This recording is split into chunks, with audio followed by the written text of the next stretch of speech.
Good morning. Welcome to the Celtic Way Morning Briefing Live. It's Friday, August the 12th, and I'm joined as always by Sean Martin at Sean Martin TCW. I'm Tony Haggerty, Haggerty10 Twitter handle.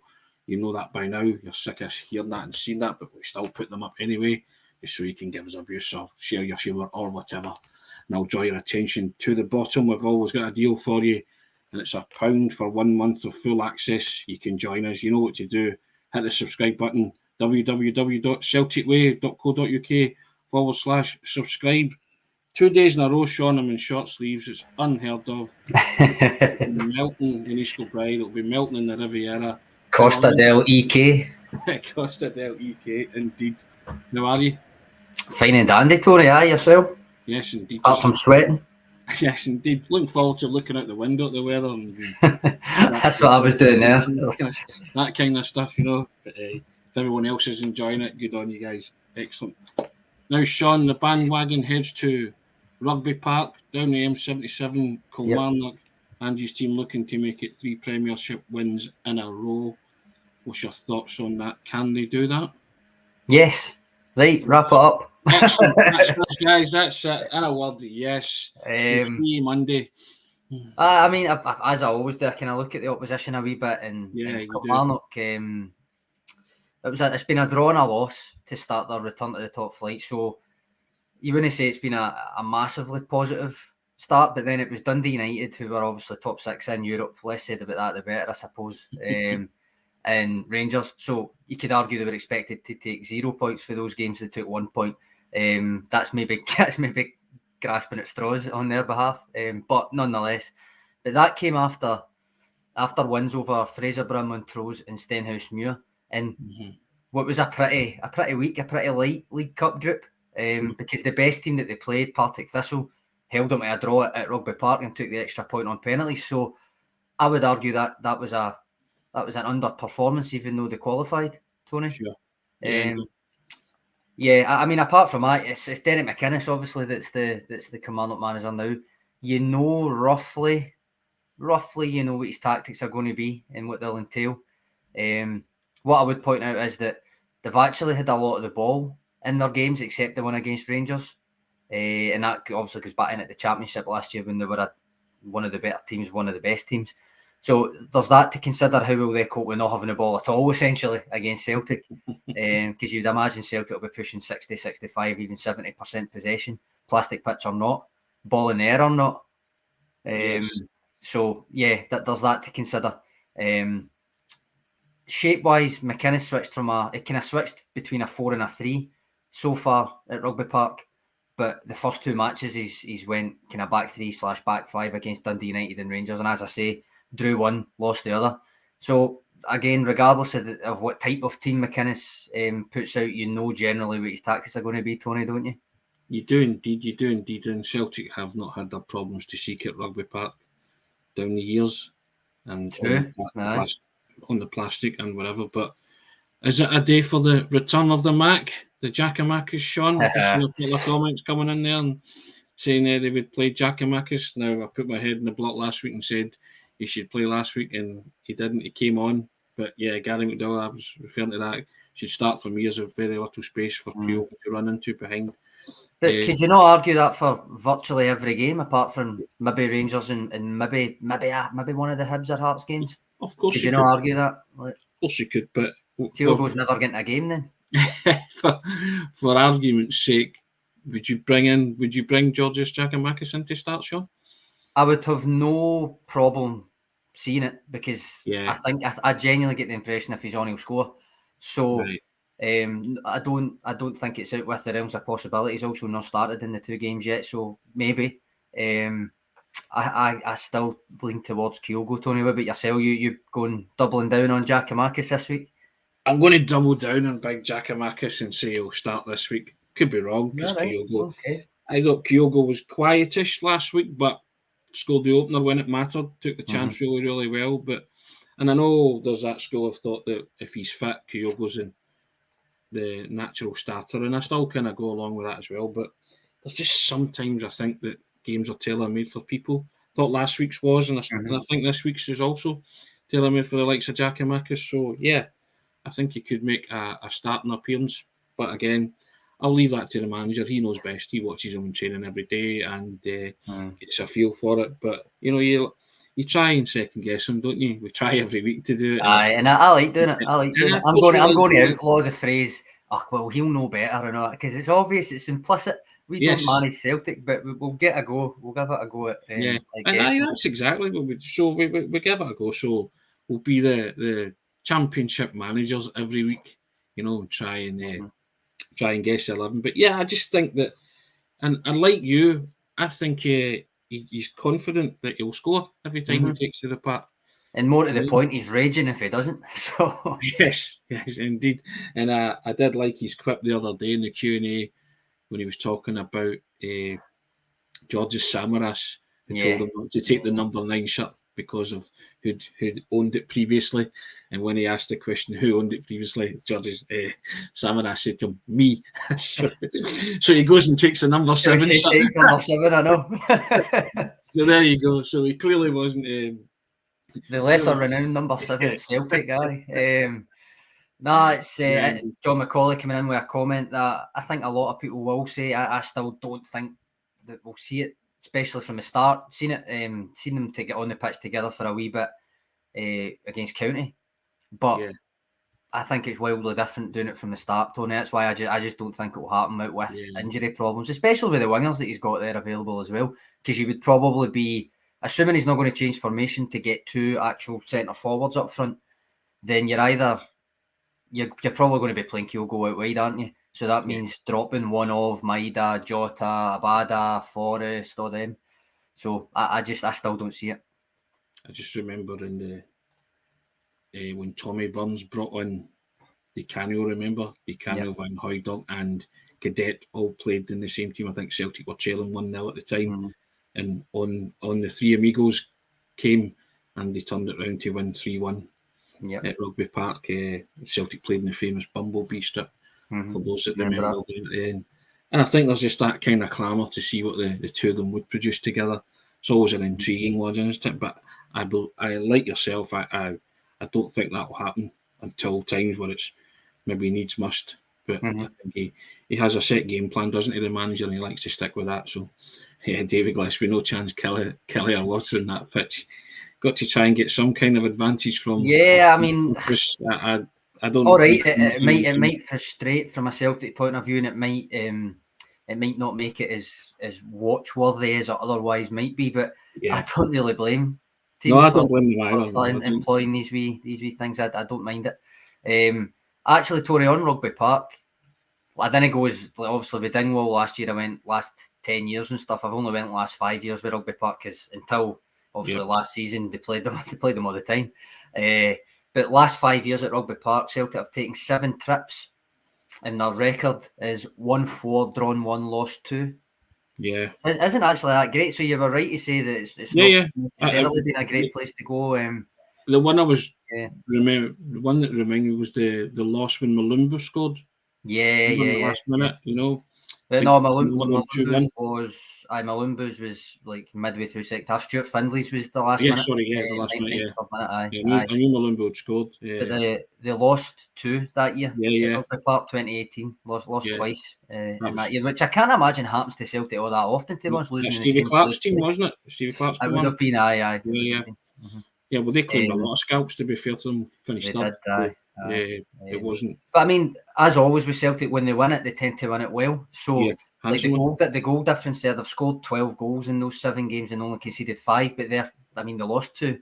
Yes. So it's just, it's usually one or the other, isn't it? If they either scalp them or it's a close game. And that doesn't really hold true when you go overall. So it is Rugby Park because the overall record in those 5 years is 15 games, 110, drawn 3, lost 2. So do you know what I mean? It tends to be just at Rugby Park, and that obviously increased. So they've scored 32 goals, conceded 9 in those. So it's very much a goal fest if they win. Basically, is what I would say. I would take for that. But yeah, you never know. It's the pitch and everything. I never like using that as an excuse. I certainly don't like professionals using plastic pitches as excuses because they invariably train on it at some point. Yeah, of course. But as Postecoglou won't use it. He's already said that's not going to be something that he'll do. So now another selection dilemma, Sean, is Maurice Gents, Stephen Welsh, or the recovering Carol Starfelt, who was on the bench last week. What do you do there? Is it yellow jersey time? Is it Maurice Gents has got the jersey and did well last week and did well, so he's got it in his possession? It's now his to lose. Maybe. Starfelt made the bench. Yeah. Remember? I'm potentially talking myself into him coming straight back in. Yeah. Maurice Jens got his first start, obviously. On that surface. Last week. I know, but I mean, well, Jens won't have played on a rugby park before. Starfelt was played at Alwynville last year and stuff. And Stephen Welsh arguably has played on it more than the other two. Anyway, but what I was going to say is Jens got his first start because Welsh was ill. Yeah. It was just too soon for Starfelt, obviously, although he made the bench. Jens scored, but also had a couple of low-key dodgy moments as well. So I'm unsure. That's a big question mark for me, but I feel that maybe it'll be Starfelt. What do you think? Yeah, you reckon Starfelt come on? Oof. You're going to nail that colour. I've said it now, so I've got to put it on the predicted lineup. Put that in your predicted starting 11. Wow, there you go. You're seeing one in your own column right away there, aren't you? Who do you think? Who would you go with, Welsh or Jens or Julian? Or do you know? I'm a believer in yellow jersey type thing. All right, Jens then. I just think he because he praised him big time last week, said it was a great debut, and you know, unlike you, he had a couple of sticky moments. The one where he hauled the boy down outside the box and stuff like that. I didn't particularly like to see stuff like that, but got his head in where it mattered, and I thought generally he did okay. I think he could cope with Kilmarnock and the surface, you know. So I just it wasn't broke last week, so it doesn't particularly need fixing. They'll tweak. That's true, right? Well, what would you say to Rail Hatate being fit again? David Turnbull, does he retain the jersey? I don't think he had a great game, but it wasn't bad, and I don't think he. I would certainly bring Hatate back. Because I thought Turnbull had a good early influence, but the more the game wore on, that influence faded. So I'm all for a straight swap for Hatate for Turnbull, because I think that functioned really well in the opening game against Aberdeen. Those the three that we've picked out as being the three that will play most games in the midfield: McGregor, Hatate and O'Reilly, assuming they're all fit. So Hatate was out. I'm probably the same opinion, but I suppose the other one is Dyson Maeda. I think he is fit because he said it was only a wee knock and he should be all right, but he'll confirm this at the press around Postecoglou. But if he's fit, this has been a debate since last weekend and maybe the weekend before as well, but do you potentially leave him out, draft Abada in from the start, move Jota out left, or do you think it's back to as you were? Obviously with Yakimakis through the middle for you and Kyogo for me, but I would probably go with in fact, you know what? I just liked the way Abada went about his business last week. Right. You know, I really did. I don't know, I think it'll be a really close call in that sense. It wouldn't surprise me if we started Maeda.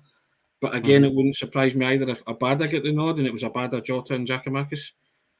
You know, so because I think Maeda's had an okay start, but not great. And I think Abada made a telling contribution last week when he came on, and we'd spoken about that, about the 12th man impact. You know, definitely, yeah. You know, and you know, we've said he's going to be the man to come off the bench and make the biggest impact, but at some point you have to say, well, your impact was such that you deserve a starting slot. And even this early, I think, you know, Jason Lee Abada seems to be a streaky player and he seems to be warming up. Yeah, I get I'd agree with that as well. I would agree but I do think Tony last year, and I keep getting back to this with Abada, I think he just simply played more than was expected. Like he played in like 50 odd games or something. But I think that was just really know that off the top of my head, but I don't. That was a needs must, wasn't it? It was. That's the thing. So he almost had to play through the dips that he had, and that does give you the perception he's a streaky player. I think he very well might be a streaky player anyway. But last year, I think it was slightly unfair that the dynamics of the squad, especially in the first half of the season, meant that he just basically was never able to be rotated out for a while, when otherwise he could have been given a wee rest here or there to work his way back in, that kind of thing. But we speak about it a lot. We speak about attitudes and behaviours, you know, and a player coming on and not taking the huff that he's been a sub and not wanting to make an impact. Abada wasn't that player last week. Abada was desperate to create, desperate to do something, and scored a wonderful goal. Just, excuse me, as a wee reminder to say, I'm still here. I've still got that in my locker. Patrick McLaughlin, he played a lot more games between September and February than he was probably used to. Yeah, totally. David Ferguson, Abada knows where he is in the pecking order. He's a team player and he knows his time will come. Yeah, and he's very much a team player. He did that and he showed that last week. So I think sometimes that needs rewarding, and it could be the reward of a starting place. You're getting a lot of support for your Abada shout, Tony, must admit. Well, again, we're not the Celtic manager, as you've rightly pointed out, but we just like to throw one opinion out there, and people agree, they can disagree, so it's up to them. But yeah, it wouldn't surprise me. That's all I'm saying, you know. So as I say, it's when you come down to nailing your 11 to the match, then it's one of them ones that you have to be bold with those selections. Like to see Ralston in the Abada start, says Jason Lee. They have good chemistry. Again, we alluded to that the other day about the passing movements, didn't we? That when Ralston's firing it into Giakoumakis, he's usually getting the ball from Abada. And I like it, as I say yesterday, as much as it was like an NBA term to say the second unit and all that, because it's also downplaying maybe all three's importance to say that they're the second unit. But you know what I mean? And I do think that in theory, if you're going to be rotating people out, I would like to see all three of them start at the same time, because I do think all three of them link up really well together. Ralston obviously plays the right back role differently from Juranovic. They both do their inverted stuff, but I think Ralston, even though Juranovic was kind of meant to be renowned for his crossing, I do think that Ralston has been more of a threat in that regard. When he gets the opportunity to that wee 5-yard burst overlap and whip the ball in, whether it's Giakoumakis or Kyogo. I think Ralston's been doing that better. I think he's more accurate when Giakoumakis is playing, because he fires it into that area where he knows Giakoumakis will be, and one or two touches it's in the back of the net, more or less. I think they need to be smarter with their crossing sometimes when it's Kyogo than with Giakoumakis, because you find he'd probably finish a low or a high cross, a drilled or a floated cross. With Kyogo, you're really wanting it as close to a cutback central area as you can get, because even last week when he held his run back and stuff, he's got that instinct, but I think it needs to be needs to be a low cross for that. But in pre-season, I saw some glimpses that they were getting smarter with those decisions. Juranovic actually, was it the Norwich goal or was it the Blackburn? One of those two games where he was clearly making a choice to play it in low and play it in 2 feet or to an area. Whereas last year I felt maybe Jota and Juranovic were guilty of always swinging in the same type of cross. I think Juranovic that's an eye test thing, but I think Juranovic in particular was guilty of overshooting the runway with crosses a lot of the time, just from the eye test, as you say.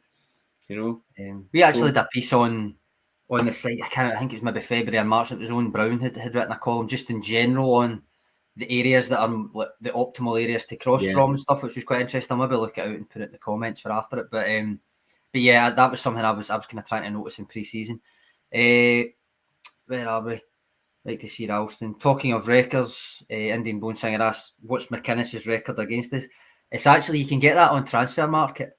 And he's, I think he's lost something like 36 of 45 games or 36 of 44 games. So he doesn't enjoy playing Celtic, put it that way. And obviously, when I was up in Aberdeen, it was what the Press and Journal. He was the Aberdeen manager for the bulk of that time.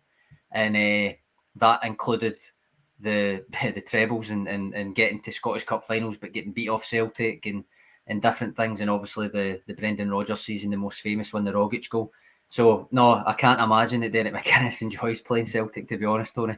Indian Bone Singer, so Misko boy called Chris. I know Chris really well. Nice that's his group, Indian Bone. You want to check them out. Plug there, aye. He's always very supportive. He's supportive of the pod and supportive of myself. So nice one. I think it's nice to return the compliment. So hope you're well, Chris, and I hope the band's doing well. Yeah, indeed. Now, Sean, probably time now to see what our scoreline predictions are. Okay, you first, me first. Fire away. 2-0. 2-0 Celtic. Yep. Okay, I'll go 3-0 Celtic. Right. Marcus with the opener. There you go. All right. Off, even getting a goal scorer right. Is that your first goal scorer? Right. I'll go Carl Starfelt starts. Carl Starfelt scores. I hope he does. I really do hope he does, Sean. And I hope you're still putting your 2 shillings on it. That's what David Ferguson says here. Starfelt's never going to score, but Sean can't stop putting money on it.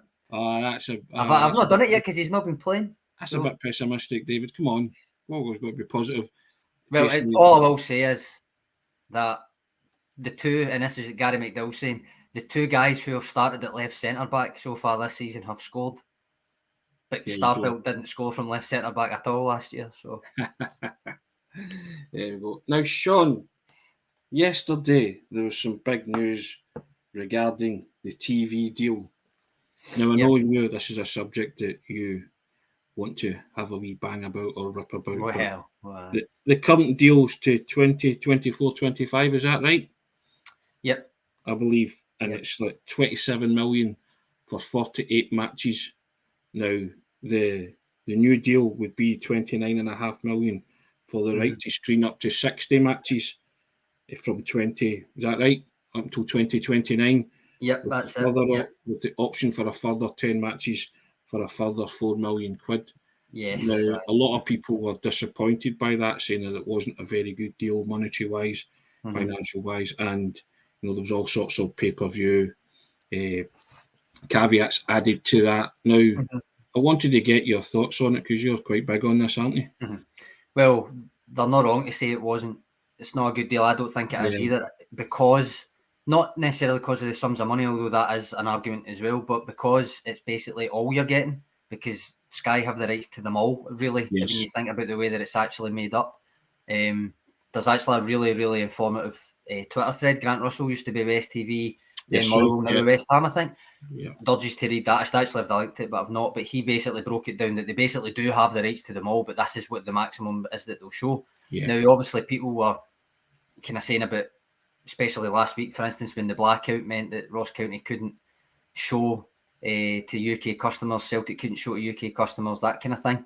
It just highlighted the kind of daftness, obviously, of the blackout deal, but also the TV deal and different things that you can't then move the kick off and shop it about to other providers or show it yourself. So from that point of view, I think it's very much undervalued. But it's important to remember, and you'll see this when Neil Doncaster talks about it and stuff, that he says the SPFL is a members-led organisation, and he's correct. It is the clubs that make the decision ultimately. And if we know anything, Tony, about Scottish clubs, it's when it comes down to things like this, they're very much safety-first organisations for all the talk that they might say about modernising and different things. I think it comes across heavily that they're all safety-first, which you sometimes, especially for smaller clubs, I think you think, well, maybe that makes sense actually. But just think about things like, remember, it's a 12-team top flight, when they got proposals to change it, and they ended up looking at 10 teams, and it's just mental to me, Tony. Pyramid system, which was somewhat radical up here, I would say, but heavily, and in my opinion, unfairly weighted in favour of the team in the division above. So basically, to me, it won't come as a surprise if this new deal does get over the line. But again, given what you're pointing out about the timeline and stuff, I would say, why is there such a rush? If nothing else, why is there such a rush? There's a deal already there that expires, as you said, the end of the 2024-25 season. So you're only to start at the 2022-23 season. That is in several ways already underpaying for what's actually quite a good product, I would say, despite what we as a whole tend to talk it down as, Tony. And as you say, the deal isn't just for 60, it's basically for the rights to them all, which as I say, means you're restricted in terms of selling off more matches to other providers. Even the English Premier League does that, so there's no reason Scottish football should be restricted. There's no reason they should be restricted, in my opinion. We've had plenty of comments here just about Sky's coverage, Tony. Don't want to get into the quality of the coverage and anything like that, because it's about the deal more than anything else just now. For my Tuppence worth, I think BT done it really, really well. That's not to say that I'm saying Sky do it poorly. I just think BT really did do it well. Ultimately, they didn't bid enough, which has got to be remembered, because Sky beat them in the bid. I don't know if you've got any other thoughts on it, Tony, before I keep ranting on, because I have got other stuff to say. I agree with you. I really enjoyed BT's coverage of Scottish football, and as you say, I'm not one for beating Sky around the head with a stick, but you know, they bid the most money for it, and they cover Scottish football, which is great. But in terms of the deal and the monetary figures, I'm like you. I think it's not the greatest, is it? Because I was reading, was it Norway show top flight? Norway, yeah, 64.5 million or something. Is that right? I don't know about the figure, but Somebody said big list of companies. 118% increase on what Scottish football was, you know. So you had a big list of countries that are relatively. You can compare to Scotland. Obviously, you can't. It's easy to compare England because it's nearest neighbours. But it's just totally different in several ways. So you're right. You point out Norway, Sweden, different places like that that are more comparable. Still do better as well. And as I say, the kind of underlying thing with me is the restricted nature of it, because it's almost well, basically wait and see would be my view on the new deal anyway, or better yet, actually be more active in seeking other ways to do it, because well, Neil Doncaster is spot on that it's the members that decide. He's the CEO of the SPFL, so surely he's in a wildly influential position, Tony, to be leading a convincing argument to explore other avenues, other proposals, that kind of thing. That's where people would be right to maybe ask questions about leadership in this situation, even though he's right to say that the members ultimately vote on it. He's got to have some influence in that, unless he genuinely does think this is the best Scottish football can do, and then you've got another problem, I would say. Yeah, very much so. No, I don't disagree with any of those comments, Sean, and like you, I do feel that it's a bit of a raw deal at this moment in time, and they should try and fire on it and see if they can maximise the revenue from it. Because another aside, Tony, like just in terms of cost, like they don't have which isn't their fault necessarily, that they don't have the rights to things like qualifiers and different things like that and friendlies. But see, if you want to watch all the Celtic games, you're subscribing to all sorts to have to do it. Just in terms of from a paying fans point of view, that it's a lot of money. And that's and realistically, and that's across. I think how many games Celtic play in a season, and people do want to watch them all if they can't go to them all. Sean, it's a lot of money, and we are in the middle of a cost of living crisis.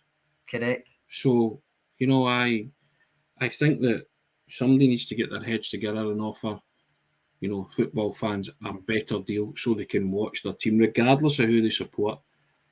So they can watch them and have a kind of uniform price.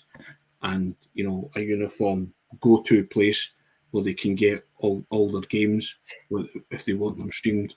You know, because I think it's ludicrous that, you know, you can't do that. And last week's situation... You touch on a stream, was ludicrous. Absolutely ludicrous. You touch on streaming, and David Gillespie kind of touch on this here. He would like to see something akin to La Liga TV. Now... That it's not. I was going to say it's an aside, but it's not really. It's actually getting to the crux of the matter. People just prefer streaming a lot of the time now, anyway, Tony. And essentially making more matches, which is what I think this does, makes more matches inaccessible. It's just going to push people towards IPTV and other providers like that, regardless. So why not join them there? And I don't mean in terms of run your own IPTV. Obviously, Tony, I'm not encouraging clubs to do that. But essentially, it is. Essentially, it's streaming. So. The way that I always look at it, Tony, is COVID let the cat out the bag big time. Same as, to take just a normal workplace example, the same as employers up and down the country, even the world over, would routinely kind of say stuff before COVID, saying, oh, well, we don't really have the capacity for working from home, for all that kind of stuff. And then March 2020 hits, and what happened? Suddenly it's feasible and it's doable. Like, do you know what I mean? So, in a way, Sky has tried to take control of that club pay-per-view / streaming issue as well by offering. I think part of that new deal is that they've offered the option for a club to sell up to 5 of their home matches each season on a pay-per-view basis if the fixture's not been chosen, obviously by that ludicrous blackout rule. If it's not been chosen by Sky or it doesn't fall in that blackout window, so you basically can't have a 3 o'clock kick-off on a Saturday. But I say, why only 5? Like, why is it Sky's to offer only 5? It would be Sky's to offer because they would have agreed to their basically vetoing the rest of the games. So I think why is this blackout window even still a thing anyway, Tony? I know I'm ranting now, but it's no, it's important. It's a bit of progress that Sky has saw that this is that streaming and pay-per-view and club TV things are a popular alternative.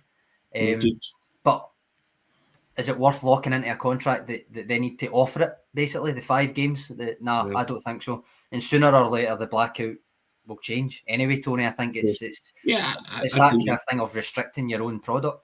Of course. I agree with that. I agree with that entirely, Sean. Aussie, you go, Sean. Hi, horse. Now, Sean, we've got another giveaway, haven't we? Actually, right. Sorry, I was sorry, Tony. The reason I put up David Gillespie's comment was he said La Liga TV. But do you remember, Tony? SPL TV was an idea. That was years ago. That was what? The late 90s, early 2000s. Wasn't that the brainchild of Roger Mitchell? I think so. Aye. It made sense. It did make sense then, and maybe some of the attitudes that stopped that, and Celtic were a major player in it, by the way. Yeah. But maybe those attitudes still exist at executive level, Tony, and that's why the game gets undersold. Well, I think somewhere in Eel Choco, where I think Roger Mitchell's based, he's having a chortle, isn't he? Potentially. And a big chuckle, saying, yes, I was ahead of my time. You should have listened. I hope he is. But there you go. Now, giveaway, Sean. We've got a giveaway for a thing of beauty, such as a thing of beauty that you actually got on to me this morning off air and said, I really, really like it. And that thing of beauty is the third kit. Yep. Grey third kit jersey. And you can tell the viewers, Sean, how they can go about winning it. Is it grey or is it green, Sean? Is that was? Well, you're opening up a can of worms here, right? It's definitely grey. People were backing you right up on Twitter because I put up a picture, but I think I put up the wrong picture because there was another picture. It looked as if it was a grey jumper that Postecoglou had on. And it will not surprise you in the slightest to know that went onto the Superstore because it was a club jumper. And there is no crew neck sweater that says green. Although there was a quarter zip that said green black, and I'm pretty sure it's the same colour, Tony. So you're probably right, but coolio. But this is to win grey. Yes, got to say this is not to win as Postecoglou's jumper. This is to win the third we have top. A competition, and what do you have to do, Sean? You can tell the viewers. Well, since it's the third game of the season approaching, we're giving away the one of the new third tops. So it's the same deal as it was the last time, which is just basically log into your Twitter account, retweet the post, and follow the Celtic Way account, and that's you in the draw, which will be made next Thursday. I don't have the link to hand, stupidly, but I will put it in the comments, so you'll be able to check it there. Brilliant, and you could possibly win a new third kit, and it seems to have taken off, Sean. A lot of Celtic supporters really love it, and they've decided to purchase it already. But one lucky viewer will get it, chance to win it for free. So good luck with that if you enter and enter, because you never know. Yep. No, you've got to be in it to win it, as they say, Sean. That's it. And I do like it. I was surprised you, I think, because I'm forever moaning about kits. I've always got some negative to say about the kits, but I actually like that one. Excellent. Well, Sunday 12 noon kickoff, Rugby Park. I think it's on live, Sean, isn't it? Yep, 12 o'clock kickoff. Yep, 12 o'clock kickoff. It's on live, so you'll be able to get it on Sky if you subscribe to Sky. If you don't, you can get it through other channels, I suppose. Oh, you can't be encouraging that, Tony. Come on. I'm not encouraging that. I'm just saying whatever way you choose to watch Celtic, I'm sure you'll find it. But, yes, but 12 o'clock Sunday, Rugby Park's on. All roads lead to there. Celtic going for 3 in a row. We've already said that they'll do that. 2-0 win for yourself, 3-0 win for myself. Yep. Marcus first goal scorer, Carol Starfelt first goal scorer for yourself. Yep. No, I was just going to say before we go, just a word that I'm sure everybody will echo. Thoughts are with John Hughes' family today, as it's his funeral, and the cortege obviously will be passing Parkhead and stuff. So just a wee thought with the Hughes family. The cortege will pass Celtic Park, and if you're going down there to pay your respects to John Hughes, then very well done to yourselves for doing that. And remember, lots of Celtic supporters will remember John Hughes fondly for his services to the club, and we wish the John Hughes family well. That's a good shout, Sean. Well done on that. And just before we go, the strap line along the bottom, £1 for a full month of access. www.celticway.co.uk/subscribe. You know what to do. Hit that subscribe button. Thanks very much. Thanks for your time, Sean. As always, first class. Loved your rant about the TV deal. Marvellous. Loved that. And guys, thanks for your comments. Keep them coming in. We will reconvene on Monday and we'll see if Celtic can make it 3 Premiership wins in a spin. Have a wonderful weekend, guys. Enjoy the sun. Take care. Cheers, Tony. Cheers, Trick.